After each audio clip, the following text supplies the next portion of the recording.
अस्सलाम वालेकुम क्लास। तो आज है हमारे पास लेक्चर नंबर 19 और इसमें हम जो टॉपिक कवर करेंगे वो पॉइंटर से ही रिलेटेड है। तो हम पॉइंटर से देखेंगे कि पास बाय रेफरेंस का एक कॉन्सेप्ट होता है, ठीक है, वो उसे कवर करने की कोशिश करेंगे और फंक्शन विथ आउटपुट पैरामीटर्स। तो 2 आज हमारे टॉपिक हैं ये और बेसिकली कोरिलेटेड टॉपिक ही हैं। पास बाय रेफरेंस के थ्रू ही हम आउटपुट पैरामीटर्स बनाते हैं और आउटपुट पैरामीटर्स क्या होते हैं ये हम देखते हैं लेक्चर में। तो पहले तो देख लेते हैं पास बाय रेफरेंस क्या है। ठीक है, पास बाय रेफरेंस ये है कि द कॉल बाय रेफरेंस या pass by reference method of passing arguments to a function copies the address of an argument into the formal parameter। ठीक है, आर्गुमेंट में जो पास किया जाता है वो पास किया जाता है एड्रेस, और वो एड्रेस जाके कॉपी किस में हो जाता है, फॉर्मल पैरामीटर्स में। ठीक है, कॉपी क्या होता है, एड्रेस होता है। इससे पहले जो कॉपी हो रही थी वो क्या हो रही थी, वैल्यूज कॉपी हो रही थी। ठीक है, तो कीप इन माइंड यहाँ पे जो चीज़ हम पास करते हैं पास बाय रेफरेंस, और रेफरेंस ही अदर वर्ड में कहा जाता है एड्रेस को। तो pass by reference mean passing address. तो हम पास करते हैं अपनी कॉल में या फंक्शन आर्गुमेंट्स में एड्रेस, और वो जाके कॉपी हो जाता है फॉर्मल पैरामीटर्स में जो फंक्शन की डेफिनेशन में लिखा है। और फिर inside the function the address, that address is used to access the actual argument used in that call. और चूंकि मैं रेफरेंस या एड्रेस पास करता हूँ तो दूसरे फंक्शन में जो चीज़ जाके कॉपी होती है वो ओरिजिनल एड्रेस होता है, और ओरिजिनल वेरिएबल का एड्रेस होता है। तो यूजिंग दैट वेरिएबल्स, ठीक है, मैं उनसे जो भी चीज़ मैनिपुलेट करता हूँ तो वो मेरी ओरिजिनल वैल्यू में मैनिपुलेशन होती है।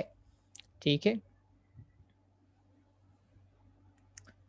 तो अच्छा, लेक्चर से रिलेटेड जो क्वेश्चन हुआ करें कोशिश करा करें वो लेक्चर में पूछें, और बाकी जो भी क्वेश्चन होते हैं other than that particular lecture, वो लेक्चर जब मैं कहता हूँ क्लोज तो उसके बाद पूछा करें, वरना फिर हम अपने टॉपिक से हट जाते हैं और इधर उधर की गुफ्तगू में लग जाते हैं। ठीक है, तो प्रोजेक्ट से रिलेटेड जो भी क्वेश्चन हो एंड में, या किसी भी चीज़ से रिलेटेड।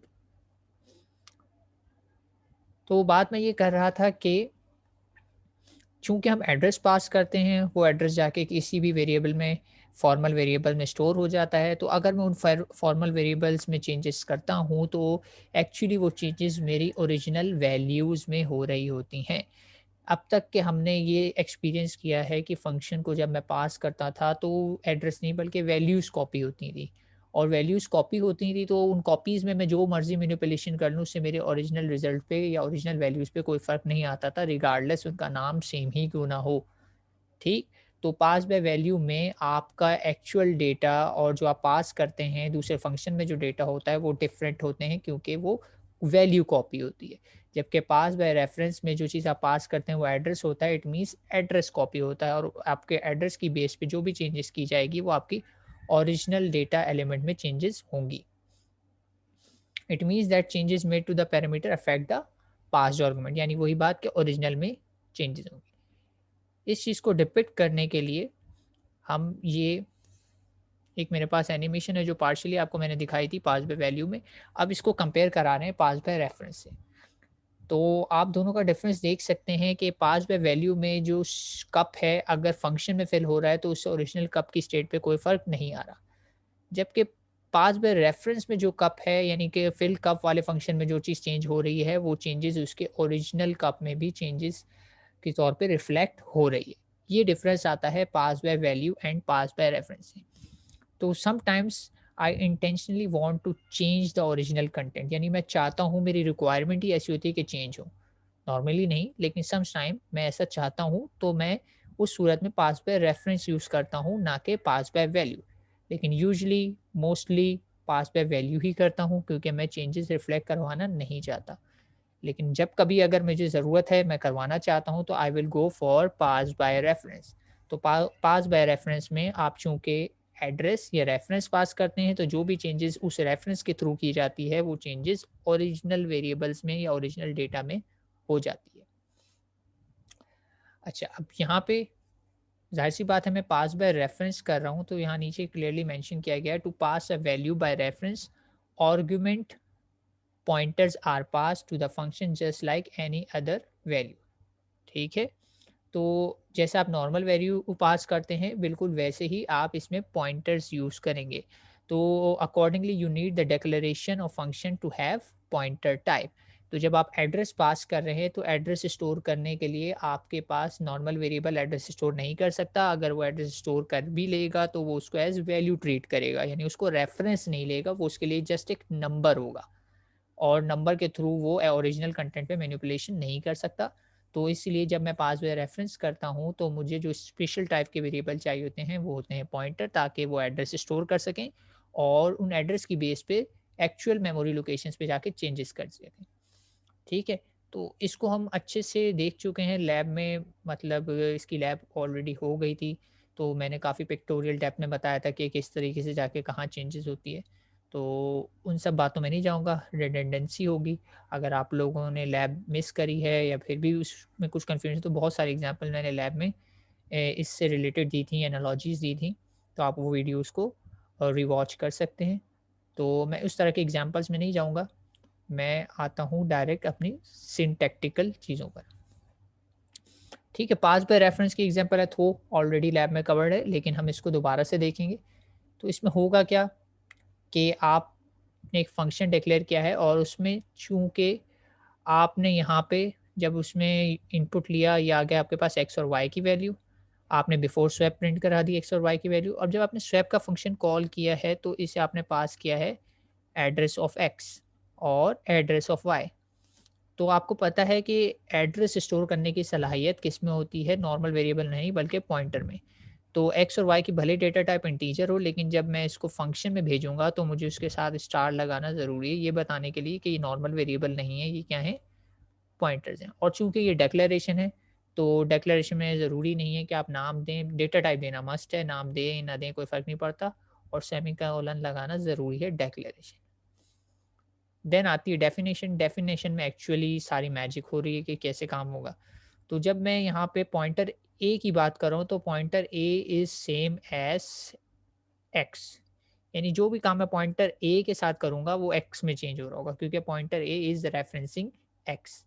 और जब भी मैं पॉइंटर बी के साथ कोई चीज़ चेंज करूँगा तो इट मीन्स मैं वो चेंजेस कहाँ कर रहा हूँ, वाई में, क्योंकि Y is pointer B is referencing Y, क्योंकि जब मैंने कॉल किया तो वाई की रेफरेंस आकर पॉइंटर बी में स्टोर हो गई और एक्स की रेफरेंस आकर मेरे पास पॉइंटर ए में स्टोर हो गई।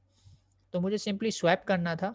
तो एक्चुअली अगर मैं ये लिखता हूँ temp equals to pointer B, तो एक्चुअली यहाँ पे हो क्या रहा है कि मैं क्या करना चाह रहा हूँ, temp equals to, actually pointer B का मतलब है वाई, मैं टेम्प में वाई की वैल्यू कॉपी करना चाह रहा हूँ और यहाँ पे मैं लिख रहा हूँ pointer B equals to pointer A. तो यानी इस जगह पे मैं क्या करना चाह रहा हूँ, मैं वाई के अंदर वैल्यू कॉपी करना चाह रहा हूँ किस चीज़ की, पॉइंटर ए का मतलब है सिंपली मैं इधर एक्स रख के देख सकता हूँ। और तीसरे स्टेटमेंट में मैं क्या करना चाह रहा हूँ, एक्स में टेम्प की वैल्यू डालना चाह ए पॉइंटर ए में टेम्प की वैल्यू डालना चाह रहा हूँ, इसका मतलब है मैं करना चाह रहा हूँ एक्स इक्वल्स टू जो भी मेरे पास टेम्प में वैल्यू है। तो इसमें भी क्या हो रहा था, वाई कॉपी हो रहा था टेम्प में और इसमें एक्स में फाइनली। तो आप देखिए तो सिर्फ नेमिंग कन्वेंशन चेंज हो गई है। ठीक है, आपको अगर ये पता है कि मेरा पॉइंटर एक किसको रिप्रेजेंट कर रहा है तो आप उसको सिर्फ सब्सटीट्यूट कर दें, आपका काम बन जाएगा। यही काम जब आप मेन फंक्शन में कर रहे थे तो आप लिखते थे temp equals to Y, then Y equals to X, then X equals to temp. ठीक है, लेकिन जब आप फंक्शन में करते हैं तो आपने देखा कि ये फंक्शन मेरे लिए normal swapping pass by value नहीं कर सकता। लैब में हमने इस एग्जांपल को थॉरोली देखा है कि वैल्यूज चेंज नहीं होती। ठीक है, तो फिर से मैं कहूँगा कि मैं डेप्थ में नहीं जाना चाहूँगा, वो पूरी एग्जांपल एक्सरसाइज वहाँ पे एज इट इज़ मौजूद है, रन करके हमने देख ली थी। तो अगर किसी को कन्फ्यूजन हो कि पास बाय वैल्यू से काम क्यों नहीं होता, तो वो लैब की रिकॉर्डिंग रिव्यू कर सकता है दोबारा से। ठीक है, पास बाय वैल्यू से हमने ये करके देखा था, पॉसिबल नहीं था, वैल्यू हमारी अपडेट नहीं हो रही थी क्योंकि हर फंक्शन के वेरिएबल अलग-अलग होते हैं। तो फिर मैंने इसको इंटेंशनली पास बाय रेफरेंस किया था ताकि मेरी स्वैपिंग पॉसिबल हो सके और स्वैपिंग से मेरे पास 2 रिज़ल्ट जनरेट हो रहे थे, एक्चुअली ए एंड बी। ठीक है, तो ये एग्ज़ाम्पल ऑलरेडी कवर कर चुके हैं, तो इस पे मैं ज़्यादा एम्फ़साइज़ नहीं करूँगा, लेकिन इससे ये रिज़ल्ट आएगा कि कुछ इस तरह का रिजल्ट आएगा अगर एक्स और वाई की वैल्यू 4 एंड 5 है तो स्वैप होने के बाद 5 एंड 4 हो जाएगी। तो ये एग्जांपल हम ऑलरेडी कल की लैब में कर चुके हैं। तो जो लोग लैब में नहीं हैं एनरोल्ड तो वो भी चाहें तो वो वीडियो देख सकते हैं, ठीक है। तो उसमें इसको अच्छे से थॉरोली हमने आधा 1 घंटा इस एग्जांपल पे लगाया था कि step by step pass by value करके देखा था, पास बाय वैल्यू से काम नहीं बना तो फिर इवेंचुअली हमने पास बाय रेफरेंस कर लिया था। तो पास बाय रेफरेंस हम सीख चुके हैं, आज हमें इसको यूटिलाइज़ करना है कुछ और करने के लिए। तो उम्मीद करता हूँ ये बात समझ में आ गई होगी। पास बाय रेफरेंस की एक और एग्जांपल है हमारे पास, सॉर्ट इन असेंडिंग ऑर्डर। मैं क्या करना चाहता हूँ, सॉर्टिंग करना चाह रहा हूँ इन असेंडिंग ऑर्डर। सॉर्टिंग क्या होता है? जी क्लास, सॉर्टिंग क्या होता है? किसी को पता है सॉर्टिंग से मुराद क्या है?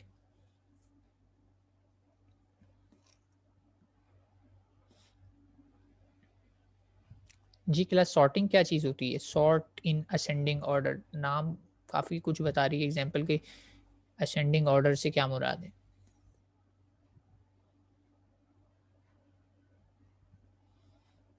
जी, सीक्वेंस में लिखना है और सीक्वेंस कौन-सी हम यूज़ करने वाले हैं? असेंडिंग ऑर्डर, यानी छोटे नंबर से बड़े नंबर की तरफ जाना चाहिए। तो हमने सॉर्ट करना है असेंडिंग ऑर्डर और मैंने एक बड़ा सिंपल सा मेन फंक्शन बनाया, उसमें 3 नंबर थे num1 num2 num3, तीनों फ्लोट टाइप के हैं, इंटीजर भी हो सकते हैं, लेकिन फिलहाल इस एग्जांपल में फ्लोट हैं, तीनों को मैंने इनपुट ले लिया num1 num2 एंड num3। अब मुझे नहीं पता यूज़र num1 में सबसे बड़ा नंबर डाल दे, num2 में सबसे बड़ा डाल दे या num3 में सबसे छोटा डाल दे, किसी भी सीक्वेंस में यूज़र नंबर एंटर कर सकता है। लेकिन मैं चाहता क्या हूँ कि इवेंचुअली जब मैं इसको फाइनली प्रिंट करूँ तो num1 में सबसे स्मॉलेस्ट नंबर हो, num2 में मॉडरेट नंबर हो और num3 में सबसे लार्जेस्ट नंबर होना चाहिए। यानी मैंने इसको इस तरीके से सॉर्ट करना है कि num1 में प्रोसेसिंग के बाद सबसे छोटा आ जाए, num2 में उससे बड़ा आ जाए और num3 में सबसे बड़ा नंबर आए। मुझे ये काम करना है, ठीक है? डज़न्ट मैटर यूज़र ने जो इनपुट में सीक्वेंस दी है वो कुछ भी हो सकती है, यूज़र अपोज़िट टोटली डायरेक्शन में दे सकता है, रैंडम ऑर्डर में, किसी भी ऑर्डर में दे सकता है, लेकिन एट द एंड जब मैं प्रिंट कराऊँगा तो मेरा num1 सबसे छोटा होना चाहिए, num2 उससे बड़ा और num3 सबसे बड़ा होना चाहिए। तो इसके लिए क्या किया हुआ है मैंने प्रोसेसिंग में कि एक ही फंक्शन है उसको मैंने 3 दफ़ा कॉल किया हुआ है और फंक्शन का नाम है ऑर्डर। फंक्शन का नाम है ऑर्डर और इसको मैं 2 आर्गुमेंट पास कर सकता हूँ, ठीक है? तो और दोनों को मैं पास कर रहा हूँ एज़ रेफ़रेंस, ठीक है? दोनों नंबरों को मैं पास कर रहा हूँ एज़ रेफ़रेंस और इसका नाम है सिंपली ऑर्डर। और इस फंक्शन का बिहेवियर क्या है कि जब भी ये फंक्शन एग्ज़ीक्यूट होगा तो आगे कमेंट में लिखा हुआ है कि अगर मैं इसको पास करता हूँ num1 एंड num2 तो ये इस बात की गारंटी देता है कि जब फंक्शन एग्जीक्यूट हो जाएगा तो num1 is less then num2 होगा। यानी ये फंक्शन इस बात की गारंटी दे रहा है कि अगर आप एग्जीक्यूट करते हैं एक num1 और num2 के साथ तो num1 में छोटा नंबर होगा और num2 में बड़ा। यानी अगर अपोज़िट हुआ तो ये इन दोनों को इंटरचेंज कर देगा, नहीं हुआ तो एज़ इट इज़ ये जाने देगा। यानी सिंपली स्वैप जो अभी हम पीछे करके आए। यानी अगर num1 की वैल्यू ग्रेटर होगी, से num1 is greater than num2 तो ये क्या कर देगा इनके कंटेंट्स को इंटरचेंज कर देगा। अदरवाइज़ कुछ भी नहीं करेगा। सिमिलरली आप देख सकते हैं ये क्या कर रहा है, num1 और num3 को चेक कर रहा है। num1 और num3 को चेक कर रहा है तो ये इस बात की एश्योरेंस दे रहा है कि जब ये फंक्शन एग्जीक्यूट होगा तो num1 is less then num3 ये बात प्रूव हो जाएगी। यानी num1 is less then num3 क्यों? क्योंकि ये फंक्शन वही काम अब num1 और num3 के साथ करेगा। डज़न्ट मैटर कि num1 में बड़ा हो या num3 में बड़ा हो, लेकिन इस फंक्शन के एग्जीक्यूट होने के बाद num1 में छोटा नंबर होगा और num3 में बड़ा, जो भी आप इसे पास करेंगे। तो मुझे 2 बातें पता चल चुकी हैं, num1 जो है num2 से भी छोटा है, num1 जो है num3 से भी छोटा है। तो ये तो पता लग गया कि नंबर 1 वाली वैल्यू जो है वो सबसे छोटी है, ठीक है? यहाँ यानी यहाँ तक मैं ये कंक्लूड कर सकता हूँ ना ये 1 से 2 से भी छोटा है और 3 से भी छोटा है, तो ये सबसे छोटा है। तो num1 तो डिसाइड हो गया सबसे छोटा आ चुका है, लेकिन अब बचा num2 और num3 में मुझे डिसाइड करना है कि इन दोनों में कौन-सा छोटा है और कौन-सा बड़ा है। तो फिर यही फंक्शन मैं एक और दफ़ा कॉल कर दूँगा num2 और num3 के रेफ़रेंस से। और num2 और num3 के रेफ़रेंस से जब कॉल करूँगा तो ये फ़ंक्शन इस बात की गारंटी देगा कि num2 में जो वैल्यू है वो num3 से छोटी होनी चाहिए। यानी इन सिंपल वर्ड अगर आप तीनों इन ऑब्ज़र्वेशंस को देखें जो कमेंट में है तो ये सिर्फ़ ये बता रही हैं कि जब भी आप इस फंक्शन को कॉल करते हैं तो ये फंक्शन क्या करता है, पहले वाले में छोटा नंबर डाल देता है और दूसरे वाले में बड़ा नंबर डाल देता है। इसका काम सिर्फ ये है, डजेंट मैटर कि पहला नंबर कौन सा लिखा है, दूसरा कौन सा है, लेकिन पहली प्लेस पे यानी पोजीशन 1 वाला नंबर छोटा हो जाता है और पोजीशन 2 वाला नंबर बड़ा हो जाता है। तो ये फंक्शन इस तरीके से काम कर रहा है। इसीलिए तो मैं हर मर्तबा कह रहा हूँ, देखें जो भी नंबर मैं पास करूँ लेकिन पहले वाले को मैं कह रहा हूँ लेस देन है दूसरा वाला। आप इस चीज़ को ऑब्जर्व कर सकते हैं। हमेशा देखिए मैं कहता हूँ पहला नंबर, ये रखा हुआ है पहला नंबर, इज़ लेस देन, ये लिखा हुआ है दूसरा नंबर। ऑर्डर मैटर कर रहा है, पहला वाला हमेशा छोटा हो जाता है। ये भी पहला नंबर और ये तीसरा नंबर, तो यहाँ पे भी देखें पहला नंबर इज़ लेस देन तीसरा नंबर। फिर इसके बाद दोबारा देखें तो इधर पहले कौन सा लिखा हुआ है, num2, तो num2 पहले लिखा हुआ है और num3 बाद में लिखा हुआ है। तो इधर पहले वाला नंबर यानी num2 इज़ लेस देन बाद वाला नंबर यानी num3। तो इस फंक्शन का काम सिंपली ये है कि इसको डेटा किसी भी ऑर्डर में दिया जाए, 2 नंबर दिए जाएँगे और उसका काम ये है कि पहले वाले के अंदर छोटा और दूसरे वाले के अंदर बड़ा मूव कर दे, यानी इंटरचेंज कर दे। तो ये फंक्शन बड़ा सिंपल सा है। अभी हमने इसी तरह का एक काम किया है और वो काम क्या है वो देख लेते हैं। तो इसकी इम्प्लीमेंटेशन इंतहाई सिंपल है और इसकी इम्प्लीमेंटेशन है ये, ठीक है। इसकी इम्प्लीमेंटेशन क्या है, पहला जो भी नंबर होगा वो आके किस में कॉपी हो जाएगा, स्मॉल में, ठीक है। अब समझ में आई बात कि पहले वाले को मैंने नाम स्मॉल दिया हुआ है और दूसरे वाले को लार्ज दिया हुआ है। तो इस फंक्शन का काम ये है कि जो भी नंबर इनको मिले, स्मॉल में स्मॉलर नंबर होना चाहिए और लार्ज में बड़ा वाला होना चाहिए। तो टेम्प इसने वैसे ही रख लिया और ये हो रही है वही स्वैपिंग जो अभी हमने थोड़ी देर पहले करी थी। बस ए और बी की बजाय अब क्या लिखा हुआ है, स्मॉल एंड लार्ज लिखा हुआ है। ए और बी की बजाय सिर्फ क्या लिखा हुआ है, लार्ज लिखा हुआ है। अच्छा, वहाँ माँ बाप को मेरी आवाज़ आ रही है, बाकी सबको भी मेरी आवाज़ आ रही है, नहीं एक्नॉलेज कर दीजिए।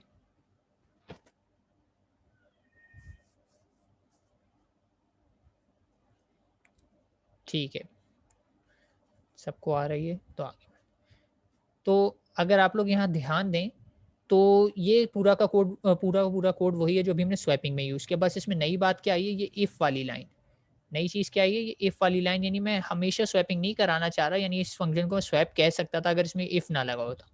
पूरा काम वही है, देखिए सारी की सारी लाइनें वही हैं जो स्वैप में थी, लेकिन इसमें मैंने कंडीशनल स्वैपिंग रखी हुई है। कंडीशनल स्वैपिंग क्यों रखी हुई है कि अगर मुझे ज़रूरत है स्वैप करने की तो करूँगा, नहीं है तो कुछ भी नहीं करेगा, function as it is return हो जाएगा। यानी सारी की सारी स्वैपिंग कंडीशनल है और सिर्फ एक ही कंडीशन ऐसी है जब स्वैपिंग करने की ज़रूरत है कि अगर मेरा स्मॉलर नंबर बड़ा हो जाए लार्जर वाले नंबर से। समझ रहे हैं बात? यानी यहाँ से सही नंबर पास किया गया 2, या चले मैं कोई नंबर सपोज़ करके आपको दिखा देता हूँ। यहाँ से पास कर दिया, अभी मैं इंटीजर रख रहा हूँ, फ्लोट है वैल्यूज़, 2 ले लिया और इसको मैंने 4 ले लिया, इसको मैंने 1 ले लिया। तो जब मैंने यहाँ पे पास किया num1 2 और यहाँ पे मैंने पास किया num2 4, तो मैं इस फंक्शन पे गया हूँ, तो स्मॉल के पास जो वैल्यू है वो एक्चुअली क्या आई हुई है, 2 है और लार्ज के पास क्या आई हुई वैल्यू 4 आई हुई है, ठीक है। तो मैंने ये कंडीशन चेक की क्या 2 ग्रेटर देन 4 है, तो मुझे पता लगानी है ये कंडीशन क्या 2 ग्रेटर देन 4 है, नहीं ये कंडीशन फॉल्स हो गई, ये कंडीशन फॉल्स हो गई तो डजेंट मैटर, मैं कुछ भी एग्जीक्यूट नहीं करूँगा, यहाँ आ जाऊँगा और यहाँ आऊँगा तो फिर यहाँ से वापस रिटर्न हो जाऊँगा, रिटर्न होके इधर चला जाऊँगा और ये बात कंक्लूड कर दूँगा कि num1 is already smaller than num2। ये बात तो क्लियर हो गई, num1 is smaller than num2 है, यहाँ से मुझे ये बात पता लग चुकी है, ठीक है। लेकिन अगर मैं दूसरे वाले स्टेटमेंट पे आता हूँ, यानी ये भी तो पहला हो गया, ये पहली कॉल हो गई। इसी तरह अगर मैं दूसरी कॉल करता हूँ तो दूसरे में num1 इज़ 2, ठीक है, दूसरे में देखते हैं num1 is 2 but num3 is 1, तो ये पास होगा। अब ये पास होगा तो स्मॉल में वैल्यू आ रही है 2 और लार्ज में वैल्यू आ रही है 1। तो इस केस में क्या होगा, मैं चेक करूँगा क्या 2 is greater than 1, 2 is greater than 1, yes, ये कंडीशन अब ट्रू हो गई। अब ये कंडीशन अगर ट्रू हो गई है तो मुझे क्या करना है, स्वैप। तो स्वैप कर दूँगा तो क्या होगा, जो वैल्यू स्मॉल में है वो लार्ज में चली जाएगी, जो लार्ज में है वो स्मॉल में चलेगी। यानी at the end of this function, at the end of this function क्या होगा, ये वैल्यू इंटरचेंज हो जाएँगी, ये वाली वैल्यू इसमें चली जाएगी और ये वाली वैल्यू स्मॉल में चली जाएगी, यानी स्मॉल में आ जाएगा 1 और लार्ज में आ जाएगा 2। तो इट मीन्स स्वैपिंग कर दूंगा तो स्मॉल में 1 आ जाएगा, लार्ज में 2 आ जाएगा। तो मैं ये कंक्लूड कर सकूंगा कि num1 के अंदर जो वैल्यू है वो छोटी हो चुकी है num3 से, क्योंकि small is same as num1 and large is same as num3। ठीक है, इस पर्टिकुलर केस में जो है मेरे पास num1 इज, यहाँ पे स्मॉल जो है मैं बता देता हूँ इस पर किससे डिनोट कर रहा है, num1 को, और लार्ज जो डिनोट कर रहा है वो मेरा num3 को कर रहा है। तो जब मैं इसको स्वैपिंग कर दूंगा तो स्वैपिंग करने के बाद ये बात क्लियर हो जाएगी कि मेरे पास इस वक्त num1 में वैल्यू चेंज होकर कौन सी आ चुकी है, चूंकि स्वैप हो गए तो num1 में मेरे पास आ चुका है 1, और num3 में जो है मेरे पास वैल्यू क्या आ चुकी है, इंटरचेंज हुई थी जो वैल्यू पहले स्मॉल में थी या num1 में थी वो इसमें आ गई है, तो इसमें आ गई है 2। और आप क्लियरली देख सकते हैं कि num1 is less than num3, जो कि यहाँ पे ये बात प्रूव हो रही है। ठीक है, फिर यही काम मैं इसके लिए भी करूँगा, यानी ये तो पता लग गया कि 1 सबसे छोटा है, और आप देख भी सकते हैं कि 1 वैसे भी सबसे छोटा नंबर था और किस में आ चुका है, num1 में आ चुका है। अब मैं पास करूँगा इसे num2 एंड num3, num2 में यानी 4 पास कर देता हूँ, और num3 में क्या है मेरे पास, num2 में देख लीजिए 4 ही है, और num3 में मेरी वैल्यू ध्यान रहे चेंज हो चुकी है। अब num3 की वैल्यू मेरी क्या है, चेंज हो चुकी है। num3 की मेरी अपडेटेड वैल्यू है 2, num3 की मेरी अपडेटेड वैल्यू क्या है, 2 है। तो अब इसमें मैं जो पास करूँगा वो वैल्यू 2 पास करूँगा, ये वाली वैल्यू पास नहीं करूँगा। अब ये वैल्यू तो चेंज हो गई, जब ये फंक्शन कॉल हुआ तो ये वैल्यूज तो इंटरचेंज कर दी ना मैंने, यानी अब इसमें ये जा चुका है और इसमें ये जा चुका है, तो ये इंटरचेंज हो चुके हैं। तो इसलिए मैंने यहाँ पे num3 में क्या पास किया है, ऑटोमेटिकली 2 पास हो जाएगा। और फिर उसके बाद आपको पता है इसको दोबारा स्वैपिंग कर दूंगा तो num2 में 2 आ जाएगा, num3 में 4 आ जाएगा, और इवेंचुअली जब मैं प्रिंट करूंगा तो इसका रिजल्ट 1 2 4 प्रिंट हो जाएगा। ठीक है, तो इसको दिखा देता हूँ एक एग्जांपल के साथ, बाकी ये कोड कॉपी किया जा सकता है तो आप इसको रन करके भी देख सकते हैं। अभी मैं करके दिखाना नहीं चाहूँगा क्योंकि टाइम हमारे पास है कम। थ्योरी में मैं सारी एग्जांपल मैं करके नहीं दिखा सकता, लेकिन इसमें अगर आप 3 नंबर एंटर करते हैं से 7.5, 9.6 एंड 5.5, तो नंबर इन असेंडिंग आ जाएगा 5.50, 7.50 एंड 9.60। तो ये ज़ीरोज़ क्यों आ रहे हैं साथ में, क्योंकि मैंने देखें फ्लोटिंग पॉइंट में 0.2f लिखा हुआ है, तो वो पॉइंट के बाद 2 डिजिट्स देगा, और अगर 2f नहीं लिखूंगा तो वो जो डिफ़ॉल्ट फॉर्मेट है फ्लोट का उतने ज़ीरोज़ दे देगा। ठीक है, या मैं इस एग्जाम्पल पे ज़्यादा टाइम देना नहीं चाह रहा हूँ क्योंकि बहुत सिंपल सी है, इतना मुश्किल नहीं है, स्वैपिंग ही हो रही है, लेकिन बस क्या है, कंडीशनल स्वैपिंग हो रही है, और अगर मैं 3 दफ़ा कंडीशनल स्वैपिंग करता हूँ तो 3 नंबर को मैं सॉर्ट कर सकता हूँ। सिर्फ आपको एक बेसिक आइडिया देने के लिए कि पास बाय रेफरेंस में सिर्फ स्वैपिंग ही नहीं है, मैं इससे ऑर्डर भी कर सकता हूँ। क्योंकि अगर नंबर को आप इंटीजर को फ्लोट में कन्वर्ट करते हैं तो वो खुद ब खुद ज़ीरो ही लगाएगा, ज़ीरो ही पैडिंग होती है ना एंड पे। मतलब अगर मैं लिख रहा हूँ 5.5 तो 5.5 के आगे अगर मैं कुछ जितने मर्जी ज़ीरो लगा दूँ, कोई सिग्निफिकेंस है उसकी? उसकी कोई सिग्निफिकेंस नहीं है। चूँकि मैंने यहाँ पे फिक्स कहा था कि मुझे चाहिए ही चाहिए, 2 मुझे चाहिए, पॉइंट के बाद 2 प्लेसेस मैंने फिक्स करे थे, तो क्या डिजिट लगाऊँ? 0 ही लगा सकता हूँ, खुद ब खुद 5.55 भी नहीं कर सकता, 5.59 भी नहीं कर सकता, उससे तो मेरा रिज़ल्ट चेंज हो जाएगा। तो पैड होता है हमेशा 0, उसकी कोई सिग्निफिकेंस नहीं होती। सिग्निफिकेंट फिगर्स फिज़िक्स, उससे रिलेटेड कह रहा हूँ मैं कि कोई सिग्निफिकेंस नहीं होती। 0 मैं जितने मर्ज़ी पैड कर लूँ, कोई फ़र्क नहीं पड़ता। लेकिन अगर 0.2 नहीं लिखूँगा तो मेरे ख़्याल से 6 ज़ीरो आते हैं फ्लोट के, बाय डिफ़ॉल्ट वो 6 ज़ीरो पैड कर देगा। ठीक है? और अगर आप 0.1 लिख देंगे तो ये ज़ीरो भी नहीं आएगा फिर। ठीक? तो इसको प्रिसिशन दी हुई है कि 2 प्लेसेस तक ये काम कर जाए। ठीक है, ये एक और एक्सरसाइज़ हो गई। इसको आप कॉपी पेस्ट करके चला के देख सकते हैं, लेकिन फेयरली सिंपल एग्ज़ाम्पल थी। स्वैपिंग कंडीशनल हो गई, तो इसको मैंने स्वैपिंग के बजाय फ़ंक्शन को ऑर्डर का नाम दे दिया और वेरिएबल्स को जस्ट रीनेम कर दिया। लेकिन अब मैंने 3 दफ़ा कॉल किया क्योंकि मुझे इसको असेंडिंग ऑर्डर में करना था। एक और एग्जांपल है इंटरेस्टिंग सी, और जो कि आपका, हाँ, 5 नंबर सॉर्ट करने होंगे तो आपको ये 5 दफ़ा ऑर्डर का फंक्शन कॉल करना पड़ेगा। 5 दफ़ा या हो सकता है शायद उससे भी ज़्यादा करना पड़े, देखना पड़ेगा कि आप कब कंक्लूसिवली कह सकते हैं कि सॉर्टिंग हो गई है। ठीक है? ये जो अप्रोच है जिससे हमने सॉर्ट किया है, ये कोई कहना चाहिए कि अ, अच्छी अप्रोच नहीं है, इस तरीके से हम सॉर्टिंग इम्प्लीमेंट नहीं करते। और आगे चल के एक टॉपिक में मैं बताऊँगा कि सॉर्टिंग एक्चुअली कैसे इम्प्लीमेंट करते हैं, ठीक है? It's not a good approach, ये सिर्फ़ पॉइंटर का कॉन्सेप्ट समझाने के लिए छोटी-सी एग्ज़ाम्पल दी गई कि 3 नंबर्स को अगर आपने अरेंज करना हो, 5 होंगे तो डेफ़िनेटली होगा यही कोड, कोड में कोई चेंज नहीं आएगा। बस आपको ये डिसाइड करना पड़ेगा कि जैसे आगे हमने लिखा था ना, ये डिसाइड हुआ तो ये हो गया, ये डिसाइड हो गया, तो ये कितने मर्तबा आप फ़ंक्शन कॉल करेंगे कि आप ये डिसाइड कर पाएँ कि नंबर सॉर्ट हो चुके हैं। ठीक है? यानी आपको रफ वर्क करना पड़ेगा, लेकिन बस ये वाली लाइन्स बढ़ेंगी। ये इधर कितनी है? 3 लिखी हुई है, हो सकता है 5 में पता लग जाए, हो सकता है 6 मर्तबा कॉल करने पता लग जाए। अभी आपको डिसाइड करना पड़ेगा कि आप ये कैसे पता लगाते हैं। यहाँ पे थोड़ी-सी लॉजिक बनानी पड़ेगी। ठीक है? मतलब स्ट्रेट फॉरवर्ड नहीं होगा कि मैं नम 1 नम 2 दे दूँ, नम 2 नम 3 दे दूँ, नम थोड़ा-सा और कुछ और भी इसमें करना पड़ेगा, क्योंकि 3 नंबर कंपेयर करना आसान है, 5 करना रिलेटिवली मुश्किल होगा।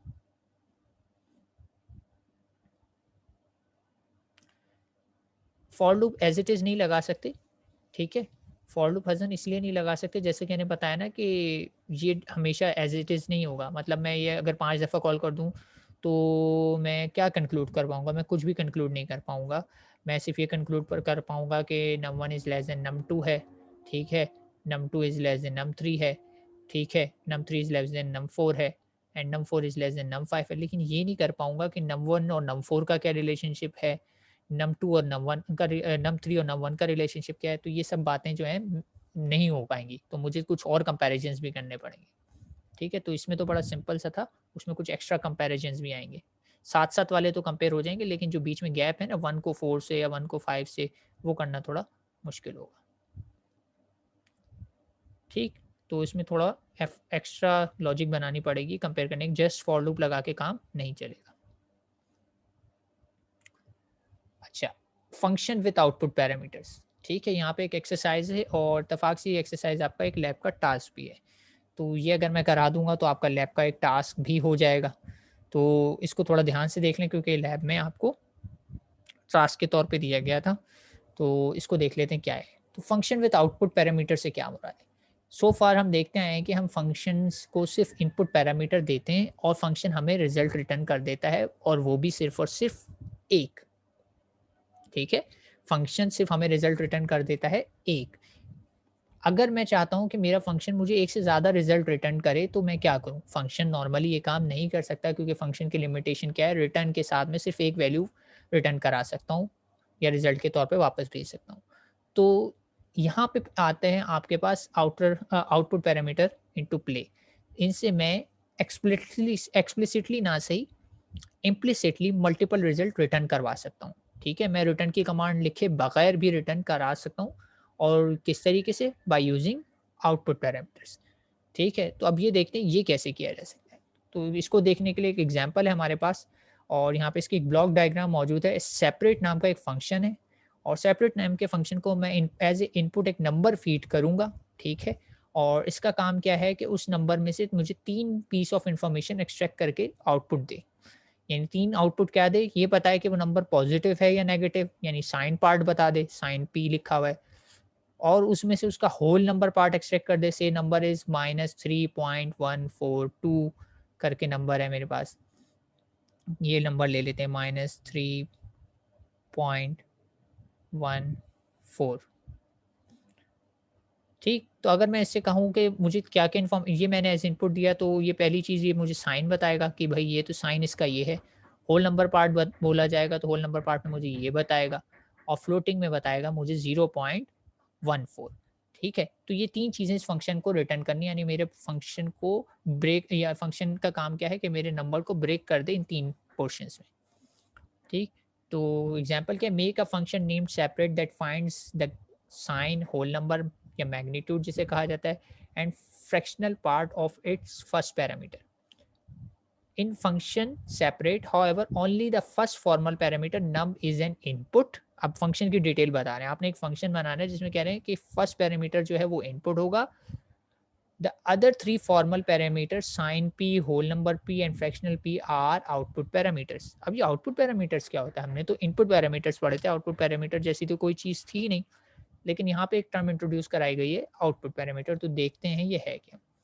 और ये आउटपुट पैरामीटर क्यों कह रहे हैं? क्योंकि they use to carry multiple result from function separate back to the main calling function, या मेन फंक्शन या कॉलिंग फंक्शन जिसने भी इसे कॉल किया।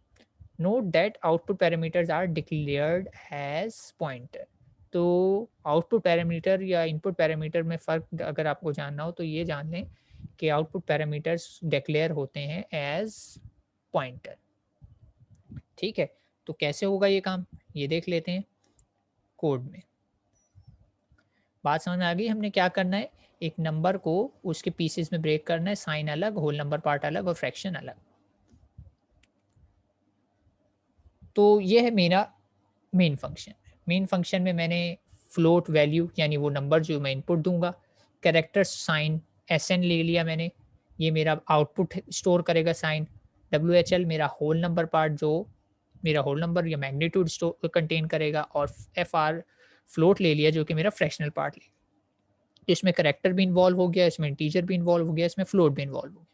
मैंने यूज़र से कहा एंटर अ वैल्यू, यूज़र ने मुझे वैल्यू एंटर की, मैंने सेपरेट नाम का फंक्शन कॉल कर दिया और सेपरेट नाम के फंक्शन को वैल्यू मैंने जो कि ब्लू में लिखा है एज वैल्यू ही पास हुआ है, जबकि S N W H L और एफ आर जो कि ऑरेंज में हाईलाइट हुए हैं, इनको अगर आप देखें तो मैंने इन्हें एज रेफरेंस पास किया है, यानी it's a mix of both, pass by value and pass by reference. ठीक है, मैं इसमें पास बाय रेफरेंस का कॉन्सेप्ट यूटिलाइज कर रहा हूँ, मैं इसमें पास बाय वैल्यू का भी कर रहा हूँ। और जो पहला पैरामीटर है वो चूंकि मैं पास बाय वैल्यू कर रहा हूँ तो ये मेरा इनपुट पैरामीटर ही है, इसमें कुछ भी चेंजेस नहीं आएंगी, ये एज ए इनपुट जा रहा है। लेकिन जो बाकी के 3 पैरामीटर है उनको मैं बाय रेफरेंस भेज रहा हूँ इस नियत के साथ कि ये मेरे आउटपुट को कंटेन करेंगे या मुझे आउटपुट इसमें स्टोर कराना है। तो ये तीनों क्या है, मेरे आउटपुट पैरामीटर हैं। और एट द एंड जब सेपरेट का फंक्शन कॉल होगा तो मैं इन तीनों की वैल्यू प्रिंट करा दूंगा। एस एन प्रिंट कराऊंगा तो मेरे पास साइन आना चाहिए, डब्ल्यू एच एल प्रिंट कराऊंगा तो मेरे पास होल नंबर आना चाहिए, एफ आर प्रिंट कराऊंगा तो मेरे पास फ्रैक्शनल आना चाहिए। अच्छा, साइन ये पार्ट ऑफ, अच्छा ये तो पूरा वो रिजल्ट लिखा हुआ है साइन ऑफ, ये वैल्यू जो भी है वैल्यू आएगा इस जगह और परसेंट सी की जगह मेरा साइन आ जाएगा। तो पार्ट्स ऑफ जो भी था उसको 4 डेसिमल पॉइंट तक प्रिंट कराऊंगा, उसका साइन प्रिंट कराऊंगा, उसका मैग्नीट्यूड प्रिंट कराऊंगा और उसका फ्लोटिंग पार्ट भी प्रिंट कराऊंगा। लेकिन ये काम अब होगा कैसे? तो इस काम को करने के लिए देख लेते हैं हम कि फंक्शन की इम्प्लीमेंटेशन क्या है। तो फंक्शन की इम्प्लीमेंटेशन बहुत ही सिंपल सी है कि मैंने फंक्शन बनाया है, सेपरेट नाम का फंक्शन है, यहाँ पे वॉइड लिखा हुआ है, तो ये इसका मतलब एक्सप्लिसिटली कुछ भी रिटर्न नहीं करने वाला। फ्लोट नम लिखा हुआ है, इट मीन्स ये मेरा सिर्फ और सिर्फ इनपुट पैरामीटर है। लेकिन जब मैंने यहाँ पे एड्रेस पास किया है तीनों में, तो यहाँ पे भी देखें मैंने पॉइंटर लिया है, यहाँ पर भी, यहाँ पर भी और यहाँ पर भी। और पहले की साइन की डेटा टाइप करेक्टर पॉइंटर है, होल नंबर की इंटीजर पॉइंटर है और फ्लोट की फ्लोट फ्रैक्शन पार्ट की आपकी क्या है, फ्लोट पॉइंटर है। ठीक है, इट इज सेम एज, यानी अगर मैं साइन पी की बात करूं तो साइन पी को मैंने असाइन किया है एस एन, तो मैं साइन पी लिखूं या एस एन लिखूं, दोनों का मतलब अब एक ही है। मेन फंक्शन में ये एस एन के नाम से पुकारा जाता है, लेकिन सेपरेट फंक्शन में इसकी जो रेफरेंस मौजूद है वो स्टार साइन पी के नाम से मौजूद है। यानी जब भी मैं स्टार साइन पी में कोई चीज़ चेंज करूंगा तो वो चेंजेस कहाँ होंगी, एस एन में चेंज होगी। सिमिलरली ये मेन फंक्शन में जो मेरा स्टार होल पी है डब्ल्यू एच एल के नाम से पहचाना जाता है। लेकिन इस फंक्शन में जब भी मैं इसको कॉल करूंगा तो इसकी रेफरेंस मौजूद है, वो कैसे होगी, स्टार होल पी के नाम से होगी। सिमिलरली ये चीज़ जो है fractional part, it is same as F R in main function. Main function में ये सिर्फ और सिर्फ एफ आर के नाम से पहचाना जाता है। अब मैं एफ आर में चेंजेस करूं या इसकी रेफरेंस में के थ्रू इसमें चेंजेस करूं, पॉइंटर एफ फ्रैक पी, तो दोनों का मतलब एक ही है। यानी जब भी मैं फ्रैक पी में चेंजेस करूंगा तो वो चेंजेस कहाँ जाएंगी, वो अपडेट्स किस में चले जाएंगी, एफ आर में। जब भी मैं साइन पी में कोई चेंजेस करूंगा तो वो चेंजेस कहाँ चली जाएंगी, एस एन में। और जब भी मैं पॉइंटर होल पी में चेंजेस करूंगा तो वो डब्ल्यू एच एल के वेरिएबल में चली। ठीक है, तो ये मैंने लिख दिया यहाँ पे ये बताने के लिए कि आपको रिलेट कर सके कि मैं अगर ये चीज़ चेंज कर रहा हूँ तो कहाँ चेंज हो रहा हूँ। अच्छा जी, लॉजिक पर आ जाते हैं। मैं किसी भी फंक्शन का साइन कैसे पता लगा सकता हूँ? जी क्लास, क्या तरीका है पता लगाने का? सामने हालाँकि मौजूद है, बड़ा सिंपल सा तरीका है, मैं नंबर को चेक कर लेता हूँ, अगर नंबर मेरा लेस देन 0 है, तो इसका मतलब क्या है कि मेरा नंबर नेगेटिव है, ख़त्म हो गई बात। तो अगर मेरा नंबर मैंने चेक किया, जो मेरा नंबर क्या है, ये नंबर जो आया हुआ है, या नंबर अगर लेस देन 0 है, तो इट मीन्स मेरा साइन क्या होगा? डेफ़िनिटली नेगेटिव होगा। तो मैंने करैक्टर का नेगेटिव असाइन कर दिया साइन पी को, यानी इन अदर वर्ड किया क्या कहा जा रहा है, किसको असाइन कर दिया मैंने? एसएन को असाइन कर दिया, ठीक है? अगर नंबर मेरा इक्वल्स टू 0 है, अगर मेरा नंबर इक्वल्स टू 0 है, तो इसका मतलब है मैं कोई भी साइन शो नहीं करूँगा, क्योंकि ना मैं 0 के साथ प्लस शो करता हूँ, ना मैं 0 के साथ माइनस शो करता हूँ, तो उस केस में मैंने ब्लैंक स्पेस दे दिया, यानी ब्लैंक करैक्टर, यानी कोई भी साइन शो नहीं होना चाहिए। तो अगर मेरा नंबर लेस देन 0 भी नहीं है और मेरा नंबर इक्वल्स टू 0 भी नहीं है, तो मेरा नंबर क्या है? तो फिर मेरा नंबर डेफ़िनिटली ग्रेटर देन 0 है, और ग्रेटर देन 0 के केस में मैं इसको क्या असाइन कर दूँगा? प्लस का साइन। और मैं साइन पी को चाहे माइनस असाइन करूँ, चाहे ब्लैंक स्पेस असाइन करूँ, चाहे प्लस असाइन करूँ, इसका मतलब है मैं किस में चेंजेस कर रहा हूँ? इस एसएन में चेंजेस कर रहा हूँ। तो यहाँ पे अगर मैं एसएन को इस स्टेटमेंट के बाद प्रिंट करूँगा, इस फंक्शन कॉल के बाद, तो क्या प्रिंट होगा? डिपेंड करता है मेरा नंबर क्या है, नेगेटिव होगा तो नेगेटिव, पॉज़िटिव होगा तो पॉज़िटिव, 0 होगा तो कोई साइन भी प्रिंट नहीं होगा। चलें, साइन तो हो गया। मैग्नीट्यूड कैसे आएगा? मैग्नीट्यूड निकालने के लिए पहले मुझे अपने फ़ंक्शन को बनाना पड़ रहा है क्या? पॉज़िटिव। मैग्नीट्यूड नाम का एक मैंने लोकल वेरिएबल ले लिया, इसको मैंने पहले बना लिया पॉज़िटिव। पॉज़िटिव क्यों बना लिया? क्योंकि मुझे होल नंबर पता लगाना है, और होल नंबर कैसे पता लगेगा?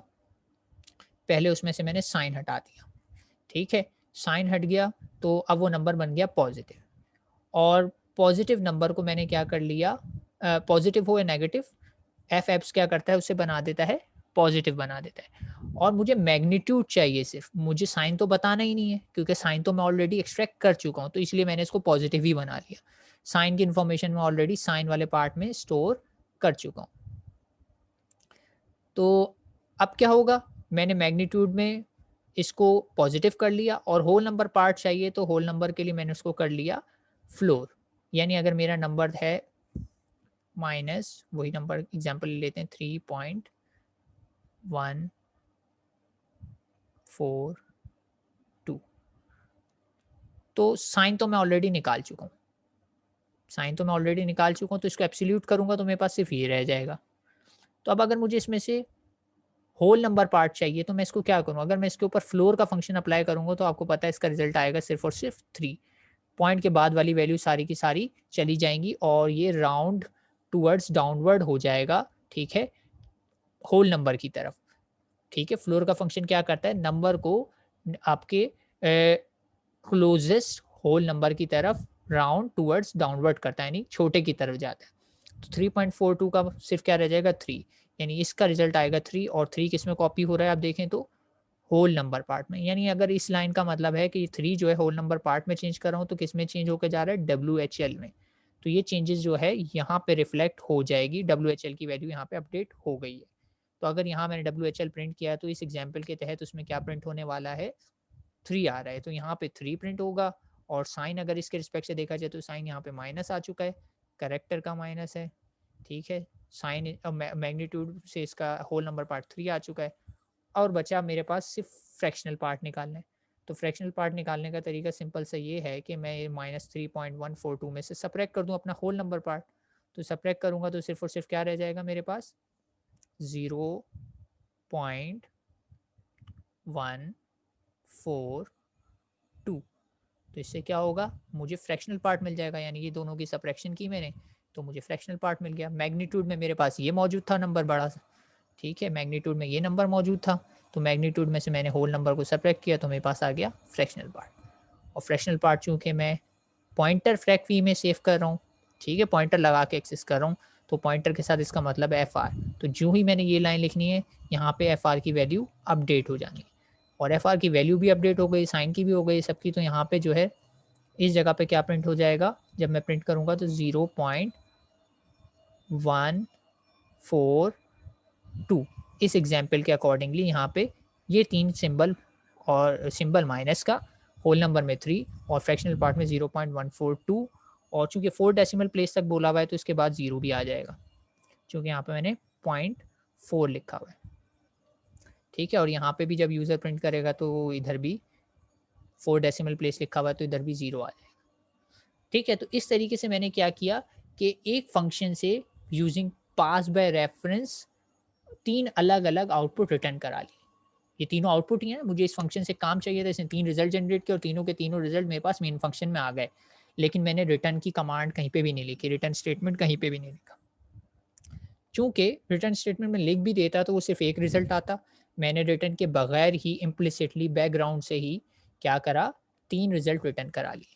तो ये है फंक्शन विद आउटपुट पैरामीटर्स, यानी अगर आप पास बाय रेफरेंस के कॉन्सेप्ट को मिक्स कर लें, थोड़ा-सा ट्रिक के तौर पे उसे इस्तेमाल करें, या थोड़ा स्मार्टली कहना चाहिए उसे इस्तेमाल करना चाहें, तो आप एक फंक्शन से more than one result return करवा सकते हैं, और फंक्शन की वो जो लिमिटेशन थी कि वो एक ही रिजल्ट दे सकता है, उसे दूर कर सकते हैं। यानी अभी तक जो हमारे पास लिमिटेशन थी कि मैं आपको कह रहा था कि अगर मैं मार्क्स प्रोवाइड करूँ तो परसेंटेज भी दें, सीजीपीए भी दें और टोटल मार्क्स भी दें, तो आप नहीं दे पा रहे थे एक फंक्शन से। लेकिन अब वो इस कॉन्सेप्ट के बाद या इस अंडरस्टैंडिंग के बाद वो चीज़ पॉसिबल है कि मैं अपने फंक्शन को सप्लाई करूँ 5 सब्जेक्ट्स के मार्क्स और उससे रिटर्न करवा लूँ टोटल मार्क्स, या चलें मैं सिर्फ टोटल मार्क्स अप्लाई कर दूँ, उससे परसेंटेज और ग्रेड दोनों चीज़ें रिटर्न करा लूँ, या और भी इन्फॉर्मेशन जो भी मुझे चाहिए मैं उससे रिटर्न करा सकता हूँ using pointer, pass by reference and output parameters, ठीक है। आउटपुट पैरामीटर पॉसिबल हुआ क्योंकि मैं पास बाय रेफरेंस करना चाहता हूँ, और पास बाय रेफरेंस पॉसिबल हुआ क्योंकि मुझे पॉइंटर्स पता है, ठीक है। तो पॉइंटर की एक वाई का जवाब ये है कि मैं इससे फंक्शन की लिमिटेशन दूर कर सकता हूँ। तो वाई यूज़ पॉइंटर, पॉइंटर को क्यों सीखें? क्योंकि इससे मैं फंक्शन से more than one result return करा सकता हूँ। एक फैक्टर तो ये है वाई का। एक और फैक्टर भी हम कोर्स के आखिरी चैप्टर में पढ़ेंगे कि कुछ चीज़ें हैं जहाँ पे हमें पॉइंटर की ज़रूरत पड़ती है, जिनमें से एक तो ये आ गई pass by reference and function with output parameters. तो ये थी एक एग्जांपल, स्टेप बाय स्टेप मैंने करके दिखाई, ये भी कॉपी हो सकती है, आप इसको लेक्चर से कॉपी पेस्ट करके रन करके देख सकते हैं।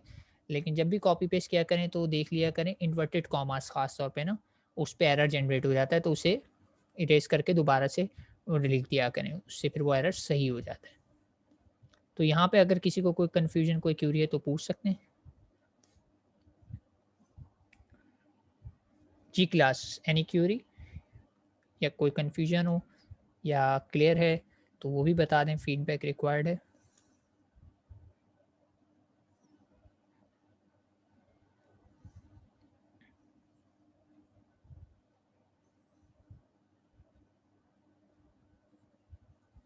चलें ठीक है, उम्मीद करता हूँ आप लोग ये ट्राई कर लेंगे। और इसके बाद मैंने एग्ज़ाम्पल्स नहीं दी हुई, लेकिन इसके बाद एक असाइनमेंट, और असाइनमेंट में पहले सवाल में सिर्फ़ आउटपुट बताना है, और दूसरे सवाल आपका यही टास्क लैब में भी था, वही जो आपको एबीसी एज़ इनपुट पैरामीटर देना है और फंक्शन आपको रिटर्न करेगा discriminant real part and imaginary part, तो वही एक्सप्लेनेशन मैं लैब में दे चुका हूँ, वही लैब टास्क में भी है और वही असाइनमेंट में भी है। तो एक जगह करेंगे, दोनों जगह सबमिशन हो जाएगी। इसके अलावा कुछ प्रैक्टिस प्रॉब्लम है, ये वही क्वेश्चन जो कल मैंने आपको करना बताया था कि वेरिएबल लिख-लिख के एक-एक करके वैल्यू ट्रेस करनी है। तो पूरे जब अगर ये क्वेश्चन के एग्ज़ाम में आता है तो आपको सारे स्टेप्स भी शो करने हैं और आउटपुट भी बताना है, और ये मैच होने चाहिए, और तब जाके आपको इसके मार्क्स मिलेंगे। अगर आप सिर्फ़ आउटपुट लिख देंगे तो मार्क्स नहीं मिलेंगे, और स्टेप्स गलत करेंगे तो डेफ़िनिटली फिर तो मार्क्स किस बात के। तो ये क्वेश्चन बता रहा हूँ अभी से मेरा फ़ेवरेट है, मैं एग्ज़ाम में लाज़मी दे देता हूँ ये। तो इसको ख़ास तौर पे ट्राई कीजिएगा फाइनल एग्ज़ाम के लिए।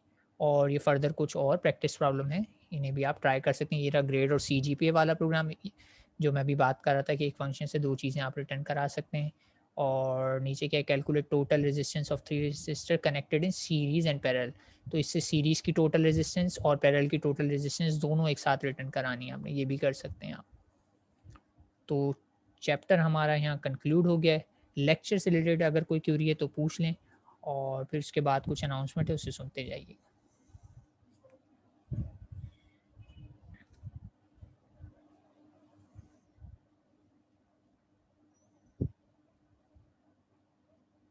जी बेटा, लेक्चर कंक्लूड करूँ अगर क्यूरीज़ नहीं है तो?